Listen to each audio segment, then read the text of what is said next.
And welcome to another edition of the Energy Week podcast. Ryan Ray alongside the good doctor herself, Ellen Wald.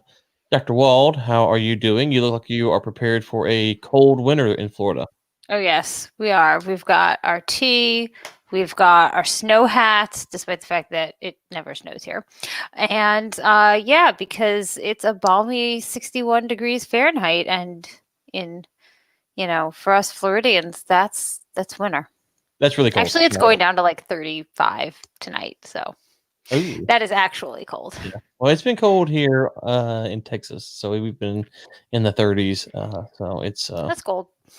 but I can't complain. I like it when I like when I sleep for it to be really cold, and so it gets cold. I like having a heavy blanket. The fans are going, so it's nice and chilly when you wake up in the morning. So I can't complain too much. Okay, Miss Wald, let's see here. Um, did you check the oil prices today by any chance? I was busy with something all morning, so I haven't. I heard that Brent has not yet hit 50, Yeah. but it's close. There, What's well, going on? yeah, if it did hit it, it hit it earlier today, and I missed it. But it's yeah, well, they're going down. Let's see here. Well, it's well, okay. I go from one to another. It's at 49 right now, so it was just below 48, 49, and WTI is at 46, and so it's interesting Ooh. because the news is still bearish, as they like to say, for oil, and yet the prices um, are up, and so it's I don't know. I guess we'll see. Yeah, I don't know. I don't know what this world is like basing it on because we had news last week that OPEC is actually going to increase production. Not by that much, by just a wee bit, but Mhm. those wee bits add up. And the funny thing is that does the oil market really think that when you get Russia to agree to a wee bit increase, it's actually going to be a wee bit increase? It's not going to be like a this big increase. Yeah. Well, we had David Blackman on this morning on the. I got to pull this up here because you have Doctor Energy on your thing, and I was hiding that. So let me just let you rep that for a second. We had Blackman on the Texas Oil and Gas podcast this morning, and he's talking about the outlook for next year and how he expects the U.S. producers to over drill somewhat in the first half of 2021, which will create a little bit of a glut, and then the price will drop. Not necessarily a massive overdrilling, but somewhat of an overdrilling. And it's interesting because you bring up the OPEC plus, and one of the things he said is that the U.S. shale producers are still kind of hanging on the OPEC plus group. Are they going to keep production down? Are they going to stay in compliance? All these type of things, and we don't have a long history of them doing that. So it's a little bit optimistic to presume that. But the other thing is, I mentioned, I'm curious your thoughts on this. We saw China and Iran strike a deal back in September, October, that energy deal and technology deal they did. Might we see China go to some of these OPEC plus members and say, listen, we need oil. Our economy is going great, or whatever the reasoning is, and we want to buy from you, country Y or country Z, and that put more pressure on the OPEC plus deal to fall apart. Well, that's a really good point, and I wonder to some extent if that kind of pressure was influencing Russia and the UAE during the OPEC meeting because they were the ones who were pressing to not just roll over the current quotas, but actually to increase. So, they were pushing for an increase of like this 500,000 barrel per day increments over the next couple months. And that was, and what they had, and Saudi Arabia was pushing for just a rollover. And the kind of compromise that they seem to have agreed on, which it was they'll increase 500,000 barrels per day in January, proportionally sort of distributed, Mhm. and then they're going to meet every month to assess whether they're going to revise this and do another 500,000 barrels per day increase, or as they kept mentioning, we might decrease it, we could decrease it. So the compromise was this like monthly meeting, which could potentially lead to a decrease. But I wonder if there wasn't some kind of backdoor pressure from, China was like, hey, UAE, Russia, we want to buy more. We Right. want to buy more. And that led to them pushing for this, kind of small increase.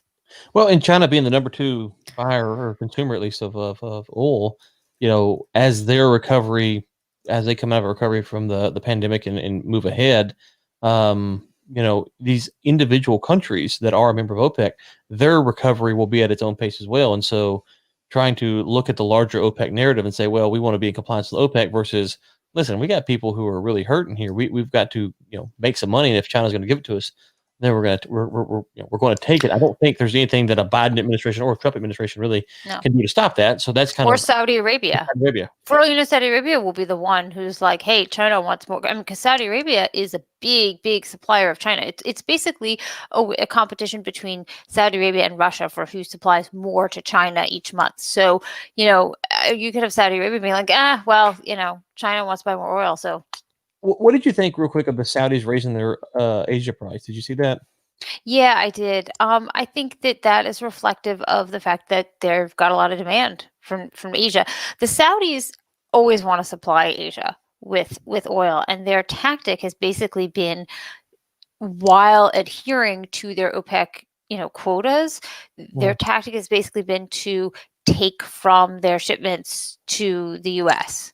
So that's one of the big reasons why Saudi Arabia's oil shipments to the U.S. are like the lowest they've been in many years. I mean, I think that was reflected in recent customs data. It was like the lowest it's been ever, or since they started, importing a lot. And so they're basically just taking from the U.S. and sending to China. So of course they're going to want to raise their OSPs because, if there's a lot of demand there, on the U.S. part, you have to remember though that Saudi Arabia also owns the largest refinery in the U.S. So like what we saw happen in, was it April or May or whatever, when they sent, what was that flotilla?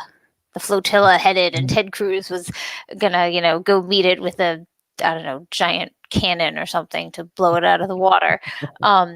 The Saudis always have that option to basically just ship to their own refinery. So when Asian demand was down and they wanted to unload all the oil that they had produced because they decided to overproduce, they sent a lot of it to the U.S., to their refinery, because their refinery started to say, oh, I'm sorry, we're not going to buy our own company's oil. Come on. So, but now we're seeing the other effect of that, which is they want to sell more to Asia, they can get a good price. So, U.S. can get its oil from elsewhere. Okay. Speaking of the U.S., let's go there now. From the Wall Street Journal, energy pipelines bad year has a silver lining, and the silver lining is that, despite the fact that oil prices, that it can help boost the value of the existing infrastructure. It was an interesting take from the Wall Street Journal. I'm not sure where I sit on it. Where do you think? I don't know, but I thought it was nice they quoted our good friend Dr. Dean Foreman in there. He said that in the third quarter, capital expenditures in the oil and gas industry were less than half the lowest level recorded in the economic crisis in 2009. And that decline in spending applies not only to companies pumping oil and gas, but also to those in the crucial business of transporting and refining hydrocarbons. That was a nice quote. Yeah. Excuse me. It is a nice quote, but I don't know. I'm a little bit torn here. So typically, what we see when these oil and gas companies, the midstream companies, have there's a downturn, there's a price. Obviously, they have a problem from pipeline capacity. We talked about it a few years ago. There wasn't enough capacity. Now they've caught up. So if you're planning out these projects, we saw Teleron, I think it was, just canceled their big project out in the Permian. Yeah. So you have these processes in which you're trying to do this. You're trying to work through all that stuff, and so you say, well, the new capital projects is where all the money really goes to. Does it increase the value of your infrastructure because you have products flowing through it? Yes, but that's also presuming that the barrels that are committed to your pipeline infrastructure system are going to still be flowing through there. And I think that it's a little bit of a broad statement to assume that all of these companies are going to have that. As a matter of fact, I think it's safe to say that they won't.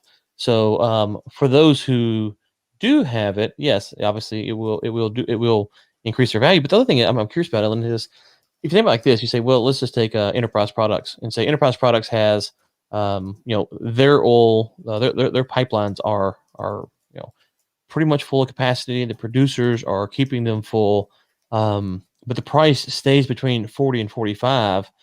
If there's other pipeline companies who don't have their pipelines that are full and they're still able to operate, how is that a benefit for enterprise? Because it seems that they're not going to be able to charge a higher rate unless it's strategically located, whereas these other companies could charge a discounted rate just to get the product in. So, what am I missing there? Yeah, it does seem like there's some sort of disconnect between pricing and everything else. Though what could happen, and this is kind of looking out into the future, though, is say in a future Democrat run executive branch, it could be much more difficult to get approval to build any kind of energy infrastructure that deals with oil and gas. And so these pipelines, even if they're not full now or full next year, in 3 years or 2 years, they could be full and they could be extremely valuable simply because nothing else is ever going to get built. Okay, so let's play devil's advocate. Let's say that's true. There has to be space in the line to encourage new development, though. So if you get to a spot to where it is possible that the FERC permitting and appointed judges or whatever makes it hard to get these permits and processes through, and the pipelines are full. If you're a producer, I mean, I guess you could drill and be willing to truck it around for quite some time, but you're kind of dependent on a more. You see what I'm saying? It's like it's Yeah. so maybe there is a. Why would you? So you're saying, like, why would you drill if you didn't think there might be a possibility of pipeline space? Right. Yeah. So if we stay in a low cost environment for 2 or 3 years and the margins are tight as they are, and the pipelines the big major pipelines are full, the ones that require permitting and stuff, as you mentioned, would you be inclined to put out the capital dollars to drill? Could you get money to drill? And so if you can't put it into a pipeline, so I do think I think that obviously someone will get to benefit for this, but I think it's going to hurt more people than not. I could see it becomes like a market for selling pipeline space. And it Oh, becomes like there is, treated yeah, like yeah.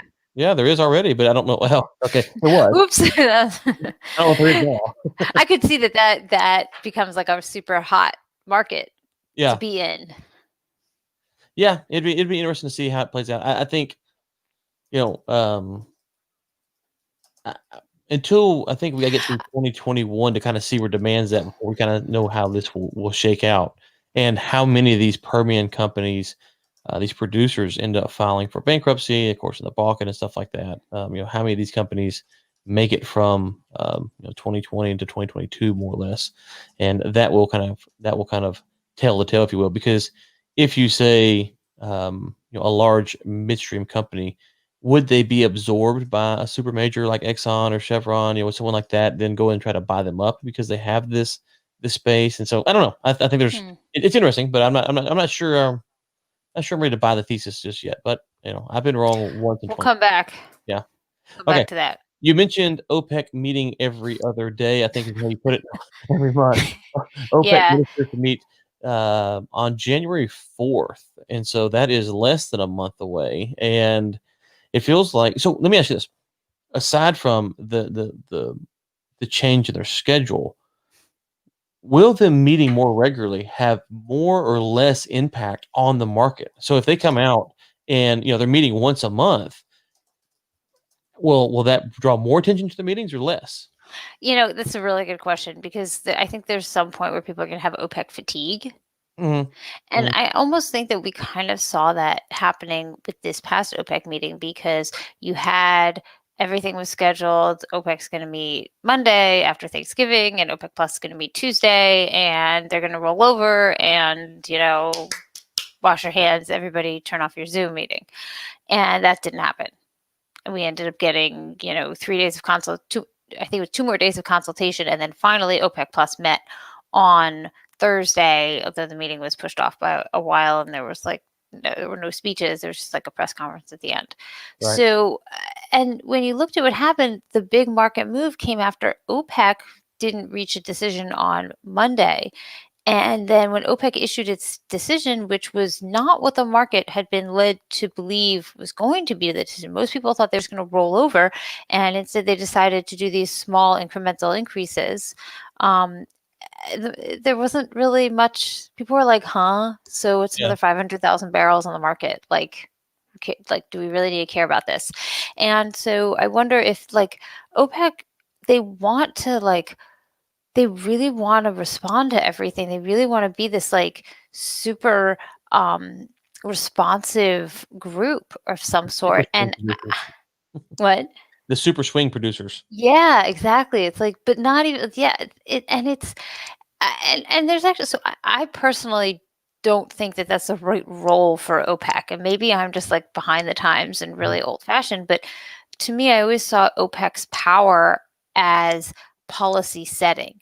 And people want to, so they're going to set, they're basically saying we're a group of really big producers and we're going to set our production policy at least like 6 to 12 months. We're telling the market, we're leading the market. We're Right. saying like this is where you should go, market. Mm. And there are good reasons for this. One is to lead, and the other is also because these are oil producing countries who set their budgets by this. Like you've got countries where they're going to set a budget by how much oil they think they can sell and at a certain price. And if you're going around tweaking it all the time, yeah, I get 500,000, but not that much. But like, for all you know, soon they'll be swinging a million, 2 million. But like, if you're going to go around tweaking this every month, these countries are like, someone in the like budget office or the treasury ministry or whatever is gonna like walk all over the energy ministry and what are you doing to me? I can't budget this way. Right. And so and so you have to like, these are not, this is not the Permian, this is not the shale oil industry. Like they're almost like trying to make themselves into that or something. I don't know. It's interesting because I wrote about this in Forbes like around like last week, and I got some interesting feedback. And there's some people who were like, look, you have a point about these countries budgeting, but like now that they can access capital markets and stuff, is it really that important? And maybe OPEC really should be embracing this role as this like responsive, like rapid response group. I, my inclination is to say no. You have an unwieldy group of like God knows how many oil producing countries. Like, look how long it took you to get consensus. Everyone's waiting for all this time. Is that really the right move? But I don't know. Maybe I'm wrong. Maybe we should like do a listener poll or something. Like, how Well, many people think OPEC's future is as like a rapid response production group, and how many think they should be this kind of like, we set oil policy production for in 6 to 12 month increments? so let me ask you this before I kind of respond to what you're saying. Do you think that the Biden administration and the Iranians will have some kind of deal in place in 2021? No, Are they going back to the previous deal or some new deal? no. No. Okay. No, there will not be a deal in 2021. I don't think so. Okay. So that will stay as it is. I don't know if it will stay as it is. I could see Iran. I could see the Biden administration just like not enforce. Like they technically leave the sanctions on the books, but they don't enforce them. So Iran starts shipping more oil, but I don't think there'll be any kind of actual deal Okay. at all. Okay. With that being said, the thing that I find interesting about the monthly meetings is one, once you start them, I'm not saying it's impossible to stop them, but you gotta kind of undo them, right? Because if you feel like the monthly meetings are getting you better results, so if the OPEC ministers feel like, okay, well, this is actually working out well for us. We had the old system as Ellen laid out, but we like the new system. Well, then you might get a situation where it's kind of hard to undo them. And so I don't know. But what are good results? Oil prices go higher, or Well, people agree? I mean, what would you their just set perspective. as like? Okay, so from their perspective, do you think if they were looking back in 2016, if they said, you know what, if we'd have met monthly in 2016, maybe we would have prevented what would have happened the next few years. Oh, now that's an interesting idea. And I so, really like. I'm dying to know what does Naimi think about what OPEC is doing today, because he's the one who kind of like blew it all up in 2014, 2015. Mhm. So, like, does he wish that he had pursued this kind of month-to-month policy? Does he think he would have been more successful at that, or what? I mean, because 2016 was pretty well. I mean, it wasn't until the end of In the 2016 that air, they right. agreed on the OPEC Plus kind of framework. So, Right, but you could see if you go back and look at it, kind of the data historically, you could see leading up to the end of 2016 where we were heading. And so if they yeah. were having a more prominent monthly meeting, I don't know. I'm just wondering if they say, okay, you know what, 4 years ago we didn't handle it um, Mhm. more regularly or respond quicker. So now going through this crisis, we want to kind of respond a little bit more quickly to kind of deter the U.S. from overdrilling as well. Because if they're meeting monthly, and you're out here as a U.S. Mm. producer, and OPEC saying, you know what, hey, we think we're going to We're watching you. yeah.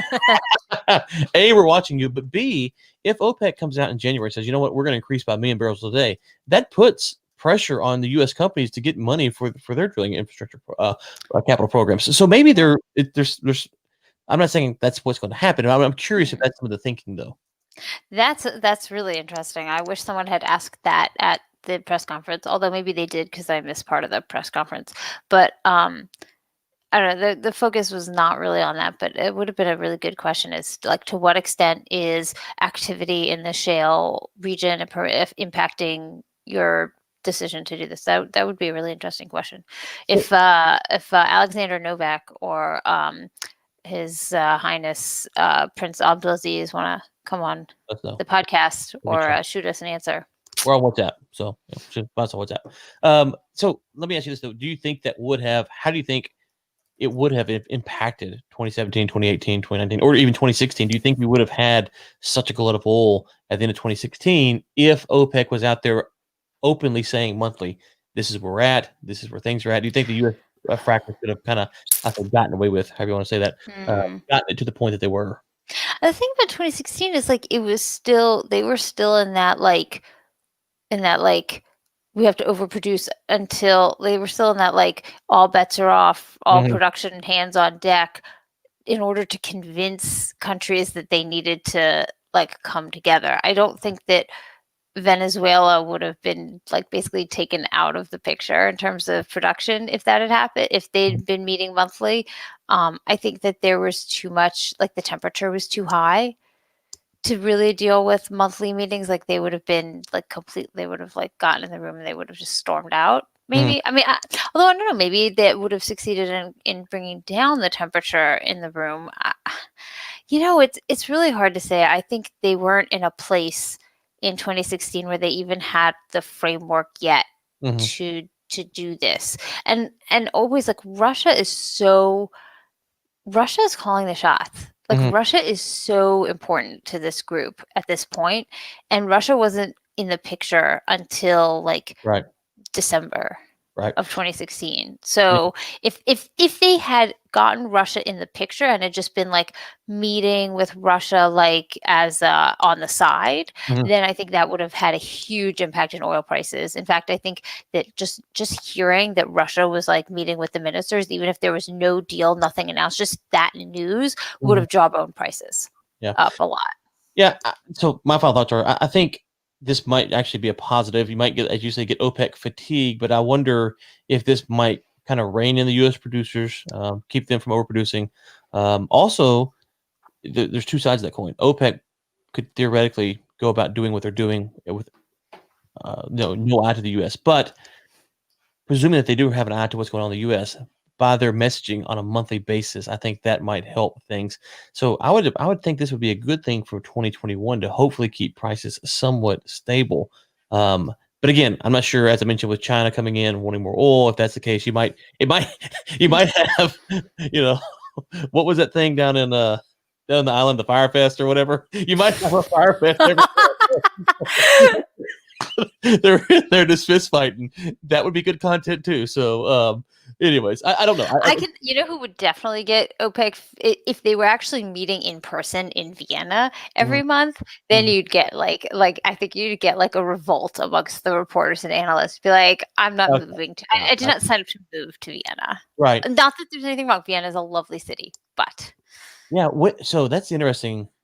Do you think the next in-person OPEC meeting, they will try to make a more definitive statement than they have via their Zoom ones because they're there, a unified front. Yeah, Yeah. I wonder if we'll see that. Of course, the earliest natural one would be June, right? June If we're 25th. so if They schedule, apparently it is scheduled June 25th in Vienna. oh, So we shall see hmm, if it will actually be there I might or go for not. that one. I might go for that one. Totally should. I admit I've only ever been to the November, December meetings in Mhm, Vienna. I never could, it's schedule wise, it didn't work out for me to go to the springtime ones, mhm. but I bet it's like really nice. And also if there's a line to get through security, it won't be freezing cold and or snowing or raining. I'll get my COVID vaccine and be ready to roll. So, okay, let's go to the Wall Street Journal now. Exxon under pressure from new activist fund. Okay, okay, Ellen. I read this article before you sent it this morning. Ah. Oh gosh, this I isn't love these even. proxy fights. I remember in like 2012, I think there was Chevron was having some proxy fight. There was some like green active. I don't know. I kept getting these notices in the mail about it. Like, Engine number one LLC, oh, I an love that name. investment firm launched by Chris James last week. It's preparing to send Exxon board, urging the Irving, Texas-based company to focus on more investments in clean energy while cutting costs elsewhere to preserve its dividend. Can we discuss the fact that the California State Teachers Retirement System is actually still invested in Exxon? Like, I would have assumed that they divested from them a long time ago. Well, if I mean, you, if you want to talk about hypocrisy, then yes, we can't talk about it.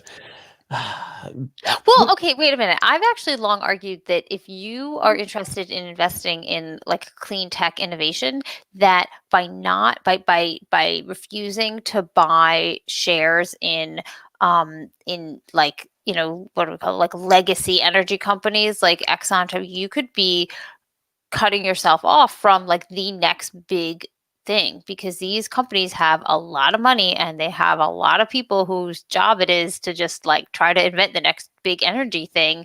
And so, I mean, it's nice to see that they like think that that is an important thing. I'm just surprised that they do.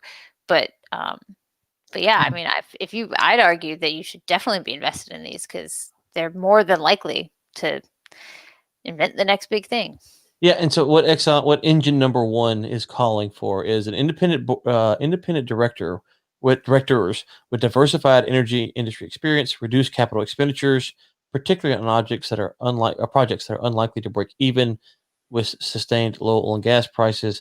3, formulate a plan to invest growth in areas such as renewable energy, and 4, realign management incentives. Okay, so let's ask the real question here. Engine number one is funded by this guy. What's his name?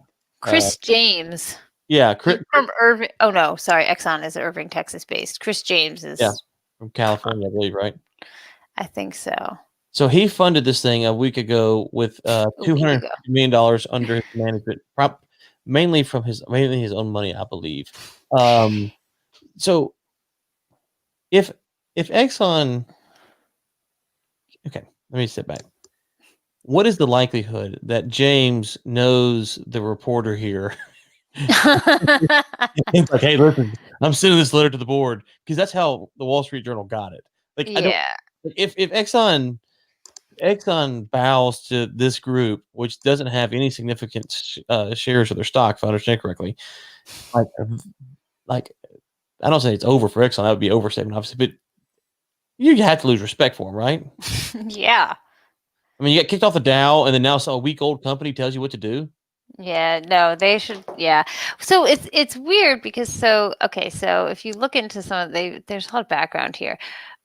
They this like okay, so engine number one, it manages Mr. James' own fortune from technology investing. Its focus is on, I love this, so-called impact investing, which seeks to push companies to make changes that they think are it says that are beneficial in the long run to stakeholders, but I added that they think are beneficial to stakeholders because they're not a stakeholder right now. So how do they know what stakeholders would find beneficial? But apparently they have this guy on their team who led something Successful joint effort with CalSTRS. Apparently, that's a big. If you can get the California teacher's pension, then or whatever the California state pension, then you can get anything you want. They led a push in 2018 to push Apple. Here's this what they wanted from Apple, not like don't use slave labor in China, or don't destroy our environment by mining too much lithium with your lithium mining practices, or don't use slave labor to mine lithium. To add features to help parents limit their children's screen time. Thank you for that. Like, come on, how about just take the thing away? I mean, whatever. I'm not a parent. I'm not trying to like limit people's screen time, but like, did it really require a like a $250 million management fund? No. Yeah. Take the thing away and put it up somewhere where they don't know where it is if you like are suffering. Why not just buy BP or Shell? That's what I understand. Oh, you mean right? buy shares in it? Yeah. And the companies that you think are actually doing what you want. Right. Like, why not just go and take whatever you have in Exxon and just convert it over to Exxon and to Shell and to BP, and then you're good to go. Because you won't get the Wall Street Journal story. Wall Street Journal article. because CalSTRS doesn't own shares in BP and Shell, maybe because they're not American companies. Yeah, I don't know. I just if we read next week that Exxon agreed to these terms, and good gosh, yeah, this is a Wall Street Journal news exclusive. I bet every dollar I have was like $3 that either Cara Lombardo or David Benoit knows this cat, and he sent it to them, and they're writing the story for that. Like that's what it feels like. There's got to be a little chance that Exxon actually hears this out, but I don't know. Okay, this is the story I've been waiting for, and you included, so thank you very much. U.S. gasoline demand during Thanksgiving week lowest since 1997. I was in 7th grade in Thanksgiving week of 1997. My year of my grade goes with the year of the year, so it makes it pretty easy. So anyways, where was I?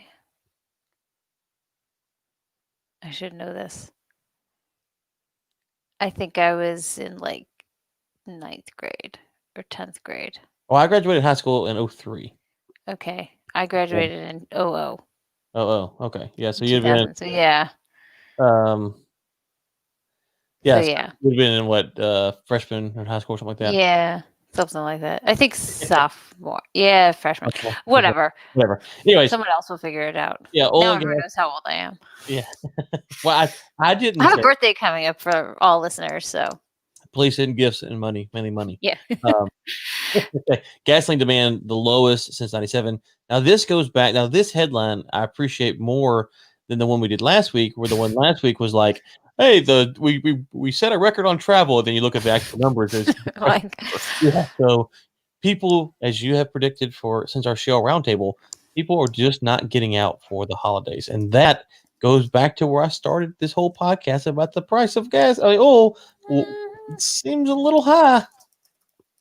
Yeah, it really does. Oil prices are totally divorced from demand. That's all I can say. They have nothing. I don't think they reflect current demand. I mean, okay, remember we said a while ago, like, we need to see the Thanksgiving numbers in order to get an idea of what's happening for Christmas. So now we know the Thanksgiving numbers. And what does that tell you about Christmas? Not good. Yeah. So you could, and the other thing about Christmas is you could have made the argument, I mean, you still can, I guess, that people didn't have the money to travel both times. So they're going to pick one time. So you might see Christmas numbers a little bit better than Thanksgiving just because people had to pick one trip. But with the renewed lockdowns and curfews and shutdowns, I can't imagine the Christmas numbers, as it looks like today, are going to look any better than the Thanksgiving numbers because, it's harder to travel and, restrictions are coming back out. So it feels like it's going to be. I didn't want to. Fewer people. I think fewer people in the United States actually celebrate Christmas than Thanksgiving. So fewer people celebrate Christmas and Thanksgiving, really? I would say, well, Thanksgiving is an American holiday, so everyone would celebrate it, but not everyone celebrates Christmas. I guess that number is like super small. Yeah, I've never. Never thought about it like that. I never thought about that. Well, okay, if you include, so you got Hanukkah, you've got Christmas, and you've got New Year, all right there. You would think. Well, Hanukkah starts this week. Right. So So I'm it'll be saying over before Christmas. no. What I'm saying is that the number Oh, for December overall has a lot okay. more holidays. So even if That makes sense. there's a smaller difference there, everyone celebrates New Year's, I think. I don't know if it's Yeah. going or not, but they're celebrating it somewhere. They're buying patty lights. Campaign sales go through the roof. Okay, so yeah. Anyways, we would expect more of the same for December, though, right? Yeah, I mean, my thought is, well, first of all, I like Thanksgiving is a really great holiday to measure because like everybody travels on the same days, Right. basically. Very limited. Like Sunday is the biggest travel day because everyone's going back home. Right. And if you look at the like deal with like Christmas this year, okay, so I was looking at this. I think I looked at this last week. Didn't I look at it last week? Christmas is on a Friday. Friday. Yep. Now, if Christmas was like a Wednesday, then you'd have people taking off like the previous Friday because no one would Mhm. show up to work like Monday and Tuesday before Christmas, right? Mhm. But since it's a Friday, does that when are people going to go? You've got a whole week basically for people to decide if they want to go somewhere. So, okay, so on the one hand, you could have fewer people traveling, or it could just be harder to measure because it's a longer period of time. Or you could have people being like, hey, Christmas is a Friday. I can take off all week. I can like quarantine a little or get a test or whatever it is that they're saying I have to do. And it's all going to be cool. And then I'm going to just stay through the whole week through New Year's. So I don't know. I don't know what people's calculus is here. It would be interesting to see what like reservations for airlines are looking like. People might even decide to drive more because there's more time Mhm. like then as opposed to Thanksgiving, which is like Thursday. Right. So, it's a good question. I think it'll be harder to measure just because it's more diffuse. But in general, like I don't think that that this is good for demand. No. Like I it's bad for demand. But one thing you thought you said I was thinking about as well is that if more people are working from home and they don't have a desktop, they have a laptop, then theoretically they could travel to grandma's house for a week or two, go in the back room, work during the day, and spend more time Hmm. on family. So you might could see. Whereas with Thanksgiving, as you mentioned, it's a very limited time of period of time. The other thing is that I don't know when I realized this. It's been 4 or 5 years ago now, but you know whatever day Christmas is on, the next week is the same day New Year's is on, right? Yeah. So if you kind of plan out your vacation time in there, you can kind of make it really count because you have most people will be closed on Friday, those 2 Fridays, right? Some will be closed on the Thursday for Christmas Eve.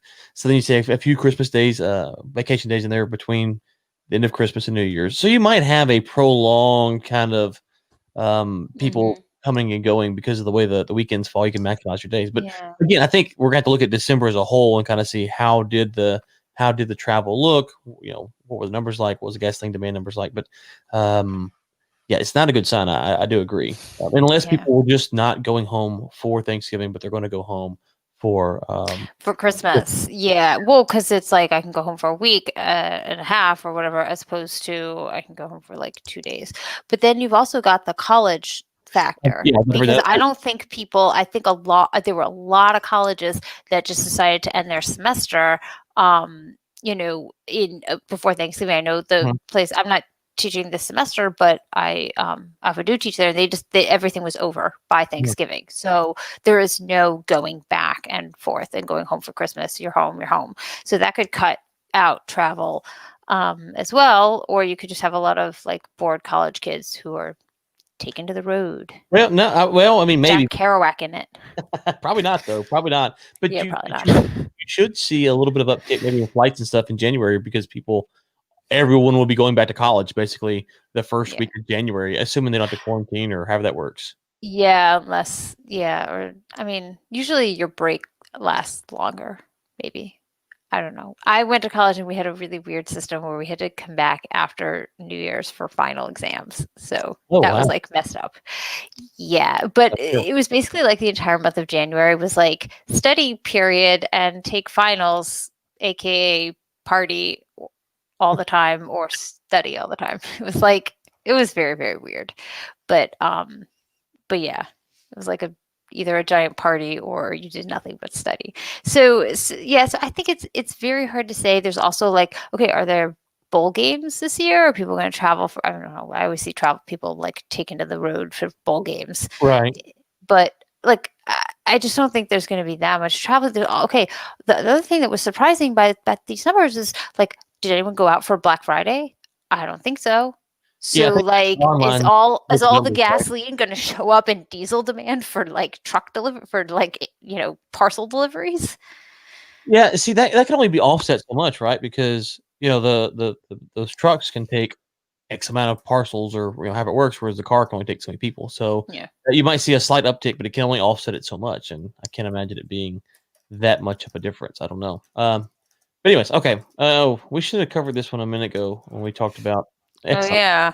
Oh, I Um, picked this mostly because of the absolutely insane graphic. Maybe you can show it to the oh people yes, who are watching. the You've murder you've got to see this. This the this murder is hand. like Whoop, let me see here. Yeah, let's see. Let me do this. There we go. Let's yeah, scroll down a little. Yeah, there we go. Frederick Duquette. That you really knocked this one out of the park. That is one scary, scary we're all illustration gonna die. for Bloomberg Green. I mean, I'd kind of like to unpack this. Like, I feel like there's all sorts of like what is this like weird like gray thing in the thumb area? It's dripping oil, I think, but then the hand is holding the is that supposed to be carb. from coal? This could be like carbon or A methane or carbon. some kind of And meth. like and what is the green? Like the really like I mean, this is like a neon green. Is it? I don't know. See, so my I was not an art major. yeah, So I'm if not there's either. an art major who wants to break this down for us. Yeah, let's see. Can I make this any bigger? Nope, that makes it smaller. Let me do this. Okay. My interpretation of this wonderful photo was that you have this lovely green planet world, and yet here is ExxonMobil in their filthy, nasty, disgusting hand, ruining it all over. Oh, That was my take, but okay. I love the way the article starts. Elk and pronghorn antelope migrate each fall through southern Wyoming, where the sparsely vegetated landscape slowly gives way to the foothills of the Rocky Mountains. Okay, so for the record, I've been there. That's not exactly how I would describe it. I don't think I've ever seen elk and pronghorn antelope in that area, and I've been there a lot. I mean, there's like I-80 and a lot of big trucks that migrate through that area. I see a lot of windmills in that area, but Mm. apparently interrupting this serene vista is a dense web of steel pipes, tanks, and pumps owned by ExxonMobil Corporation. They really forgot about the windmills. There's a lot of windmills out there, like a lot of freaking windmills out there in southern Wyoming. I mean, I've been there a lot. Like I go to Laramie and Medicine Bow National Forest, like actually somewhat frequently. Anyway, apparently that is the vista. Okay, so I, what's the whole point of this? Well, here it is. For 3 decades, the American oil titan has been pumping up these gases, separating them, selling some, and dumping the remainder into the atmosphere. Exxon produces more CO2 than it can sell or use, so the company lets a lot float away, as much as 300,000 cars worth of emissions a year. That's the point of the the whole article is just to okay. ExxonMobil produces a shit ton of carbon dioxide. Plant some trees, Exxon. When I was growing up, I thought CO2 was good for plants. Well, that's a big theory that people have is that like all this CO2 is actually helping like vegetation in other areas.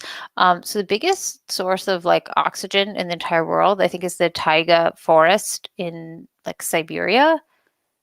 And it's like massive and it eats up tons of carbon dioxide. It's just like there's not a lot of trees in southern Wyoming except until you get to the national forest, and then there's a lot of trees. But apparently, they need to build a big injection site where they're going to capture the CO2 and bury it. Have we discussed this? Like, I remember way back, not quite 1997, I guess it was like 1999, when I took environmental science and we studied what you do with nuclear waste and Mhm. like the ways to deal with nuclear waste. By the way, I loved environmental science. I don't know what it's like now, but I thought it was awesome. Like I learned all about like water treatment plants and Right. agriculture and how to deal with your nuclear waste. And burying it in the ground was like the best idea they have, but it's like not great. It's like not optimal. Is burying your CO2 in the ground really optimal? Well, yeah, that's what I was going to wonder. Like when you bury CO2 or pump it into the ground or whatever, can it just seep back up? Like I don't understand. What am I missing there? I don't know. Is it the truth is I guess we don't know that much about these carbon I guess isn't that like carbon capture things? Like are they equipped like the nuclear waste disposal sites where they have like several layers? I don't know, I remember drawing these diagrams of like they layer this and that and all of these things to prevent the nuclear waste from seeping out into your water. But still, it's a risk. Um, I don't know. Maybe we should have someone on to like explain how they do this. But so they Well, wanted to do this to unless make let this. me test this though, real quick. Unless they're putting it in some kind of device, tool, I didn't have a word here. Tub, lid, closed, Yeah. plastic, and it's going to seep back up, right? I don't think they're just like injecting it into the ground, Okay. but I don't But what would know. but what would you do then? You just build a pipeline or some sort underground and cap it off? Like, I when you think don't about it, to put it know. underground. I I don't don't know either. know. I don't know. All right. That's our assignment. Figure out what exactly. Maybe we should have. I actually know someone who does a lot of work in this, and I will reach out to her and see maybe she wants to come on and explain it to us. Carbon capture and sequestration Philistines, since apparently we don't know very much about that. I don't know. Yeah, I do know some companies who would take this and pipe it around, but I never But all studied. we know is that Exxon is bad because low oil prices from coronavirus forced it to cancel this project to sequester all the carbon that it creates Yeah, into. just a serious Oh, question. here, look, wait a minute. Scroll down. Yeah. Okay. There is like kind of a little diagram about this. It says carbon capture and sequestration at La Barge. Okay. So you've got something called the Madison Formation at the bottom that's in that like super bright green. Then you have impermeable rock and you have the surface layer. Mhm. So the CO2 and the hydrogen sulfide gets capped. Natural gas, carbon dioxide, and helium is produced. CO2 and hydrogen sulfide are captured and then they get injected back into the Madison Formation. That didn't really answer our question though. But apparently it goes below the impermeable rock, which is apparently not actually impermeable But the because other it side goes shows through. it comes back up, right? Oh no, it's produced. So it's produced, and then you take it and you put it back in. But see, if you look, I got to show this diagram because maybe I'm missing something here. But let's see here, share screen. Okay, so on this diagram, right? So we Yeah. have the left side, which is when they're drilling for it and it comes out. Okay, and on the right side is where they're injecting it back in. But see, there's a little line that should go from here to here. Like, isn't this just a? So I mean, I guess you could cap this off, but I, well, yeah, I don't know. I'm not. I'm calling. All I'm not right. sure about all that. So we'll I don't get know. your This is a friend really on. long article. It is an extremely long article. Extremely long. Okay, so we'll get someone. The big sticking point, according to people familiar with the carbon capture at Exxon, is that Labarge expansion would have to be profitable enough for the company to take it seriously. Huh, you think? Really? Shocker. Big news. Shocker. Companies want to be profitable. Well, and yeah. Okay, they used to at least. Okay, Miss Wald, here we go. This is our last one, I think, for the day. From the Oxford Institute for Energy Studies, the COVID-19 shock, the curious case of missing barrels. Miss Wald, where did all the barrels go? I don't know, but this is my favorite line from it. The truth is, we observe the oil market with very little precision. Demand is observed imprecisely with huge lags, and supply is observed imprecisely, particularly from OPEC countries. Basically saying we have no idea how much oil is produced or used. So good luck figuring that out. So that the whole point is like apparently given like supply and demand, they think there were these missing barrels and they went to China, actually. China bought them. Well, it kind of So everything, so that makes perfect sense, yeah. right? Yeah, it makes a lot of sense. But I think it's an interesting. observation because we rely on these numbers. Like we look at these and we're like, what was oil demand in this year? Like what's it going to be? You can't. I don't like predicting anything anyway, but you can't forecast what you think supply or demand is going to be unless you know what it was. Mhm. And they're kind of saying that, well, we don't really know. And that's an interesting thing to understand, that like we're dealing with some level of uncertainty here that we may never really be able to compensate for. Although I think that technology is perhaps helping out a bunch because people seem to be able to observe based on like heat sensors and satellites and Mhm. ships and all this stuff, like exactly how much oil is going where. And you can kind of like backtrack and figure out how much is then being produced, how much is being stored. You can measure how much these floating tops go up. So I Right. think that we're probably getting better at it, but that it is still an imprecise, uh, you know, thing to do. I mean, maybe the US is a little better at it just because people gotta like pay taxes on it. So like in the end, accounting, you can figure it out, but Yeah, so still. you would think that, um, relatively speaking, we could have a, how much oil is in storage.com, and you could go there and just see, like the number's going up or it's going down, right? It's going up or going down, or it's That's a updated great, weekly or that's whatever, a and that great would, like, idea. I like be like that. the global storage of oil would be just broadcast there. It's not, which leads me to believe that as this article or this paper and your point to is that it's a lot closer to a guesstimate than it is the actual numbers. And listen, the Yeah. oil's moving in, it's moving out. I'm kind of making it simplified, but the fact that if you're trading oil or tracking how much oil it is, you're going to a lot of resources. You're looking at this group and what does this group say and how these numbers compare. And so yeah, I think that another thing is when extra storage is created, like we saw over the past few months, how does that factor in when we go back to next year? And then the final thing is China seems to want to own all of the oil. Like it's literally want to own all the oil.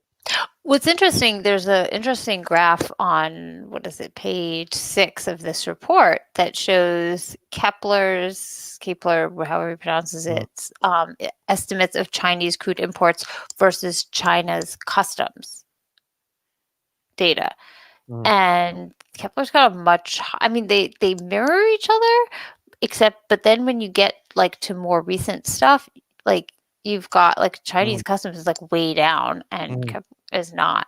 And so it's kind of interesting. It And looks like there was definitely some sort of bigger discrepancy than normal. so the problem is, how do you know who's telling the truth? And not that Yeah. I don't think Kepler is necessarily lying, per se, where the Chinese might be lying. But how would you know that Kepler has better data or not? And they could. I'm not just saying, like, you had to get to these points where you're saying, okay, I'm just going to go with this source and trust this source because I've used this source for all my stuff historically. So, Here's my other favorite line from this. It's like something about like the shift in global oil demand dynamics towards non-OECD and the increasing importance of Asian players, particularly China, where transparent, reliable, and frequent data are lacking. Yes, we know that. China does not give us very good data.